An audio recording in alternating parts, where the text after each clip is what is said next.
le jour où Dieu a répondu par le feu. Pendant 3 années interminables, pas une seule goutte de pluie n'est tombée sur Israël. Leur pluie était à sec. Le bétail et la faune sauvage mouraient. La terre se mourait. Le peuple mourait de faim et le roi était furieux. Mais il ne s'agissait pas seulement d'une crise climatique, c'était une guerre spirituelle. Un homme s'est dressé contre un empire entier pour prouver qui était le vrai Dieu.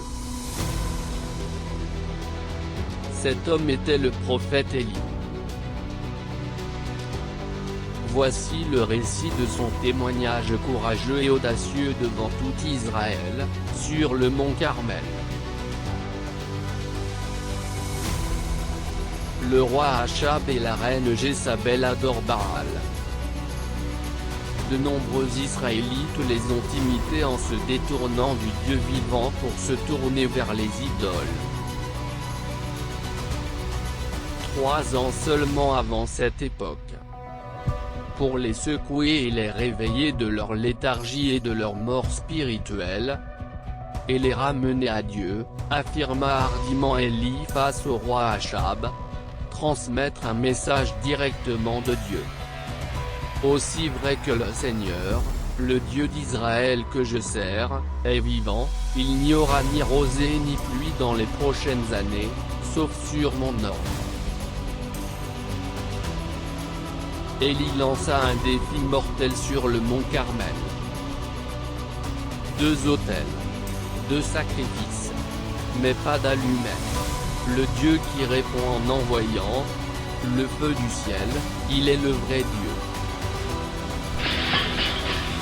Les 450 prophètes de Baal passèrent les premiers, à partir du petit matin, jusqu'à midi, et jusqu'au moment du sacrifice du soir. Ils ont prié. Ils ont crié. Ils ont dansé pendant des heures, tenté de déclencher des tirs d'artillerie. Il ne s'est rien passé. À midi, Élie se mit à se moquer d'eux. Crie plus fort, lança-t-il d'un ton moqueur. Peut-être que ton Dieu est en train de rêvasser. Ou occupé, ou peut-être dort-il profondément. Poussés à la folie, les faux prophètes crièrent jusqu'au soir, mais le ciel restait d'un silence de mort. Aucune voix. Pas de réponse. Pas d'incendie. Finalement, épuisés, ils ont cessé d'essayer. Alors, Élie a fait quelque chose de complètement irrationnel.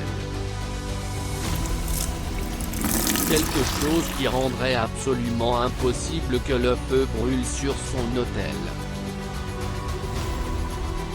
Il ordonna qu'on verse des litres d'eau sur son autel. Pas une fois. Pas 2 fois. 3 fois. Le bois était gorgé d'eau, la viande dégoulinait et la tranchée débordait. Humainement parlant, ce bois ne pourrait jamais brûler. Élie n'a prononcé qu'une seule prière simple. Instantanément, le ciel explosa. Une colonne de feu surnaturel s'abattit sur la terre.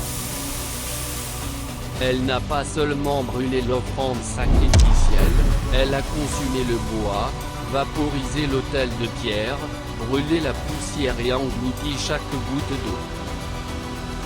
La nation entière tomba à genoux devant Dieu, criant, « Le Seigneur, c'est lui Dieu ».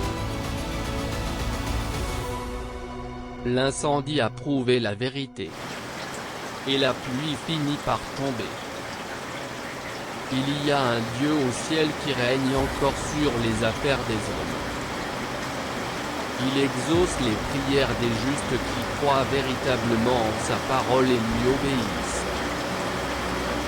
Il a répondu aux prières audacieuses d'Élie. Il répondra aussi aux vôtres, si vous osez lui faire confiance. De même, lorsque, comme le prophète Élie, vous êtes en infériorité numérique de 450 pour 1, voire dans une proportion encore plus grande, souvenez-vous, vous et Dieu êtes toujours la majorité. Si vous avez besoin d'un déclic dans n'importe quel domaine de votre vie aujourd'hui, ayez confiance en ce Dieu qui répond par le feu. Cliquez sur le bouton s'abonner.